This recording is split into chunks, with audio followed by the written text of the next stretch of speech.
السلام علیکم۔ ایک قوم جسے اللہ نے زمین کا ایک بہترین حصہ فرمایا تھا، جہاں ٹھنڈی ہوا چلتی تھی، جہاں فصلیں لہلہاتی تھی، جہاں صاف ندی بہتی تھی اور وہ لوگ بہت طاقتور ہوتے تھے۔ ان کی زندگی خوشحالی سے چل رہی تھی، لیکن اس سے بڑھ کر ان کے پاس ایک عظیم نعمت تھی، اللہ کے نبی حضرت نوح علیہ السلام، جو ہمیشہ ان کو سیدھا راستہ دکھاتے اور ہمیشہ اللہ کی طرف بلاتے تھے۔ قرآن میں سب سے بڑے طوفان کا ذکر ہے، وہ ہے طوفان نوح، جس میں نبی کے بیٹے ڈوب گئے۔ قوم نوح پر اللہ کا عذاب آیا، جو طوفان کے شکل میں تھا۔ یہ طوفان حضرت نوح علیہ السلام کی دعا سے آیا تھا۔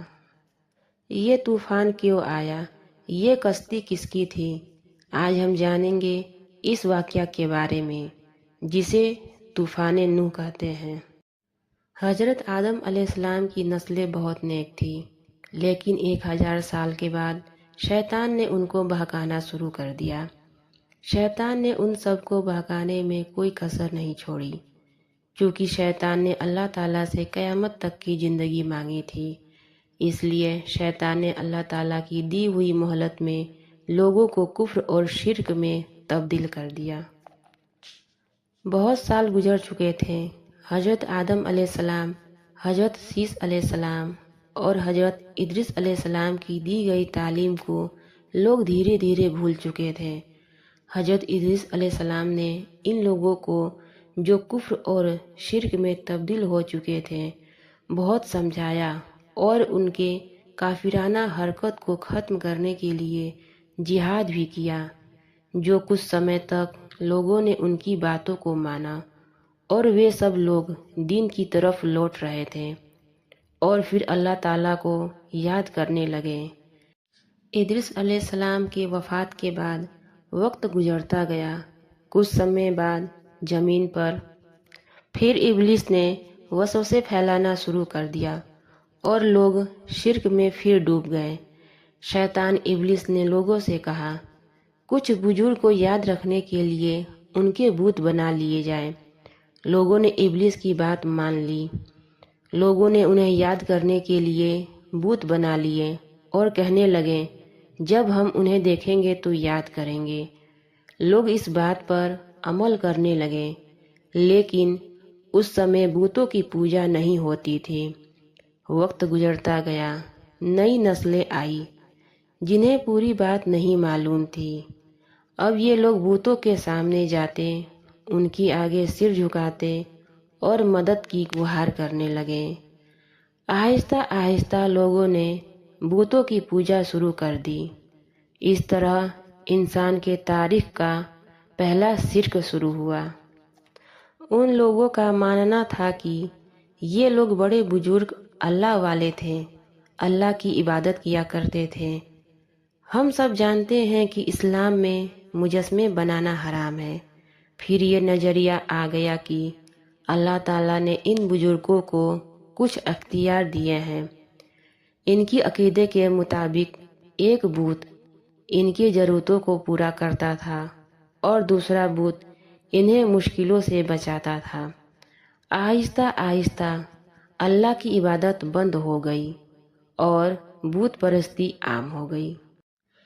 ابلیس اپنی باتوں پر فخر کر رہا تھا کہ اس کے بہکاوے میں آ کر لوگوں نے بت پرستی شروع کر دی ہے، اور فرشتے ان حالات پر فکر مند تھے اور اللہ تعالیٰ کی بارگاہ میں دعائیں کر رہے تھے اور اللہ سے امید کر رہے تھے کہ اللہ تعالیٰ جلد ہی ان گمراہ لوگوں پر اپنی رحمت بھیجے گا، اور فرشتے انتظار کر رہے تھے کہ کب اللہ شیطان اور بت پرستی کرنے والوں کو ان کے تباہی کا حکم سنائے گا۔ جب دنیا میں برائی اور گناہ حد سے زیادہ بڑھ جاتا ہے تو اللہ تعالیٰ لوگوں کو صحیح راستے پر لانے کے لیے اپنا ایک نبی بھیجتا ہے۔ وہ نبی ان بھٹکے ہوئے لوگوں کو اللہ تعالیٰ کے راہ پر لاتے ہیں اور گمراہی سے بچانے کی کوشش کرتے ہیں۔ تب اللہ تعالیٰ نے اپنے نبی حضرت نوح علیہ السلام کو دنیا میں بھیجا۔ چونکہ اس سمے کے لوگوں کی عمر بہت لمبی ہوتی تھی۔ حضرت نوح علیہ السلام کی عمر 950 سال تھی۔ حضرت نوح علیہ السلام کے پریوار میں بیوی اور بیٹے تھے۔ حضرت نوح علیہ السلام کا ذکر قرآن شریف کے 29 سورتوں میں آیا ہے۔ اللہ تعالیٰ نے قرآن میں ان کی زندگی کو تفصیل کے ساتھ بیان کیا ہے، جس سے انسان ان کے زندگی سے سبق لے سکے۔ حضرت نوح علیہ السلام اپنی قوم کے لیے مسلسل روتے رہے اور انہیں سچائی کے لیے بلاتے رہے، اس لیے حضرت نوح علیہ السلام کا انہیں لقب ملا۔ سورہ نوح میں اللہ تعالیٰ نے فرمایا، ہم نے نوح کو ان کی قوم کے طرف بھیجا ہے تاکہ تم اپنی قوم کو سمجھا سکو، اس سے پہلے ان کے اوپر دردناک عذاب آئے۔ حضرت نوح علیہ السلام نے اپنی قوم کو سمجھانا شروع کیا۔ سب سے پہلے انہوں نے اپنے پریوار والوں سے شروعات کی، اس کے بعد وہ لوگوں کے درمیان جا کر سمجھاتے اور لوگوں کے گھر جا کر دعوت دے کر سمجھاتے۔ حضرت نوح علیہ السلام اپنی قوم کو سمجھاتے ہوئے کہتے کہ اللہ سے ڈرو اور میرا کہنا مانو، اللہ تمہارے گناہ کو معاف کرے گا، بے شک اللہ معاف کرنے والا ہے۔ لوگوں نے ان کا کہنا نہیں مانا اور پورے طریقے سے بت پرستی میں ڈوب گئے۔ ان کو یہ غلط فہمی تھی کہ اللہ کا پیغام فرشتوں کے ذریعے آتا ہے اور تم تو انسانوں کے ذریعے چنے گئے ہو۔ جب بھی حضرت نوح علیہ السلام اپنی قوم کو سمجھاتے تو ان کا قوم ان کا مذاق اڑاتی اور کہتے کہ تم نے اپنے اللہ کو دیکھا ہے؟ 100-200 سال کیا وہ اپنی قوم کو 950 سال تک سمجھاتے رہے، لیکن ان کی قوم میں کچھ غریب لوگ کے علاوہ کوئی اور بھی ایمان نہیں لایا، اور یہ لوگ برائیوں کے طرف آگے بڑھتے گئے۔ بت پرستی کرنے والوں نے کہا، اے نوح، تمہارا اور ہمارا جھگڑا بہت عرصے سے چل رہا ہے، اب تم یہ سب ختم کرو، نہ ہی ہم تمہاری باتوں کو کچھ سمجھتے ہیں نہ ہی تم سے ڈرتے ہیں۔ پھر ان لوگوں نے کہا، تم جو عذاب لانا چاہتے ہو لے آؤ، کیونکہ اب ہم ایمان نہیں لائیں گے۔ حضرت نوح علیہ السلام نے کہا، خدا چاہے تو عذاب لا سکتا ہے، کسی کو سزا دینا یا نہ دینا یہ میری قدرت میں نہیں ہے، اللہ ہی بہتر انصاف کرنے والا ہے۔ میں تو اللہ کا نبی ہوں اور اس کی رضا میں راضی ہوں، میں اللہ کے حکم کا تابع دار ہوں، لہٰذا سزا اور اجزا کی خواہش مجھ سے نہ کرو، لیکن یہ جان لو اللہ چاہے گا تو عذاب آئے گا، تب تم اللہ کو ہرا نہیں پاؤ گے۔ حضرت نوح علیہ السلام نے کہا، میں تو تمہیں بچانا چاہتا تھا لیکن تمہیں یہ پسند نہیں، اور جب اللہ نے تمہیں ہلاک کرنے کا سوچ لیا ہے تو میں بھلا کیا کر سکتا ہوں۔ اس کے بعد اللہ تعالیٰ نے کہا، اے نوح، کچھ چند لوگ کے سوائے اب کوئی ایمان نہیں لائے گا، تم خود پر ملال نہ کرو۔ نوح علیہ السلام نے کہا، اے اللہ، میں نے ان کو بہت سمجھایا، ان کو دین کی دعوت دی، پھر بھی یہ لوگ میری باتوں کو جھوٹا کہتے رہے اور میری آواز ان تک نہ پہنچے، اس لیے انہوں نے اپنی کانوں میں انگلی ڈال لی۔ نوح علیہ السلام نے ان لوگوں کے لیے بددعا مانگی جن لوگوں نے اللہ پر ایمان نہیں لایا، اور ان لوگوں کے لیے دعا کی جو مومن مرد اور عورتیں ایمان لا چکے تھے۔ حضرت نوح علیہ السلام نے کہا، اے میرے اللہ، اب میں کیا کروں؟ اللہ تعالیٰ نے وحی کے ذریعے حضرت نوح علیہ السلام کو ایک کشتی بنانے کا حکم دیا۔ حضرت نوح علیہ السلام سمجھ نہیں پا رہے تھے کہ اتنی بڑی کشتی کیسے بنے گی؟ تو اللہ تعالیٰ نے کہا کشتی کیسے بنانی ہے میں تمہیں بتاؤں گا، اور اب ان کے بارے میں مجھ سے کوئی کلام نہیں کرنا، اور اب آپ کو ان کے لیے دعا کرنے کی بھی اجازت نہیں، اب یہ سارے ظالم ہلاک ہوں گے۔ حضرت نوح علیہ السلام کا واقعہ اتنا بڑا واقعہ تھا کہ یہ قرآن میں بھی ہے اور تمام آسمانی کتابوں میں ہے۔ اس واقعہ کو یہودی اور عیسائی بھی مانتے ہیں، یہاں تک کہ پوری دنیا مانتی ہے، اور آج کے دور میں اس واقعہ کو سائنس بھی مانتی ہے۔ ایک روایت میں یہ آتا ہے کہ پہلے حضرت نوح علیہ السلام نے ایک درخت لگایا اور کئی سالوں تک درخت کے بڑھنے کا انتظار کیا، اور پھر اس درخت کے لکڑی سے کشتی کو بنانا شروع کیا۔ لگ بھگ کشتی 100 سالوں میں بن کر تیار ہوئی۔ کشتی کی لمبائی 300 گز، اونچائی 30 گز اور چوڑائی 50 گز تھی۔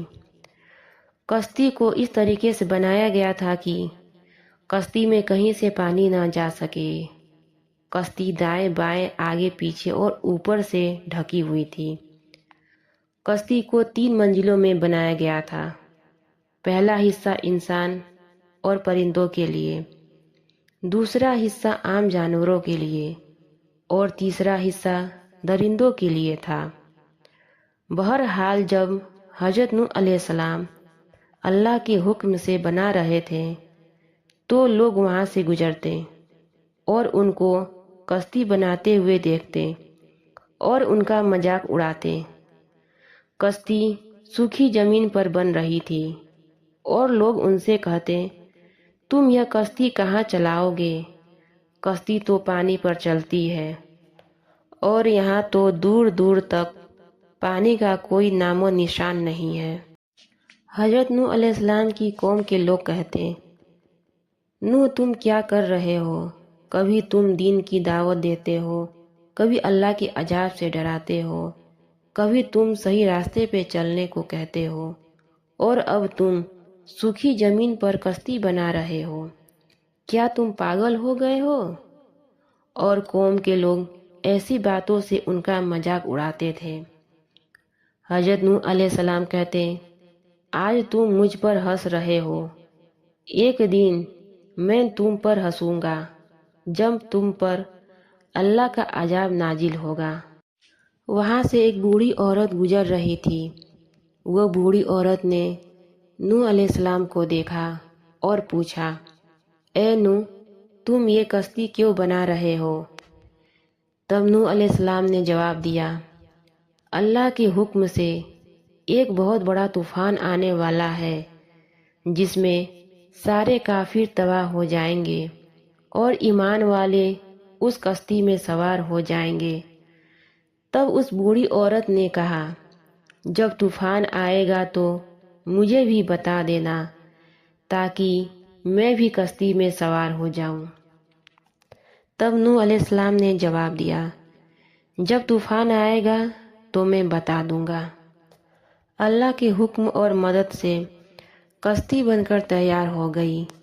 اللہ تعالیٰ نے نوح علیہ السلام سے کہا کشتی میں جانور کا ایک ایک جوڑا لے لو تاکہ جانوروں کا نسل نہ ختم ہو جائے، اور کشتی میں جو ایمان لا چکے ہیں ان سب کو کشتی میں سوار کر لو۔ حضرت نوح علیہ السلام نے کہا اللہ کا نام لے کر کشتی پر سوار ہو جاؤ اور کشتی کے چلنے اور ٹھہرنے تک اللہ کا نام لیتے رہو۔ ایک روایت میں یہ آتا ہے کہ کشتی میں سب سے پہلے سوار ہونے والا جوڑا بھیڑیا کا تھا۔ کشتی میں سوار ہوئے لوگوں نے جو ان کے کھانے پینے کا اناج تھا وہ بھی ساتھ میں کشتی میں رکھ لیے۔ اللہ نے کہا تمہارا رب تم پر بہت رحم اور مغفرت کرنے والا ہے، اور پھر وہ وقت آ گیا۔ حضرت نوح علیہ السلام نے آسمان کی طرف دیکھا، سورج کا رنگ بدل چکا تھا، آسمان میں کالے بادل چھا چکے تھے،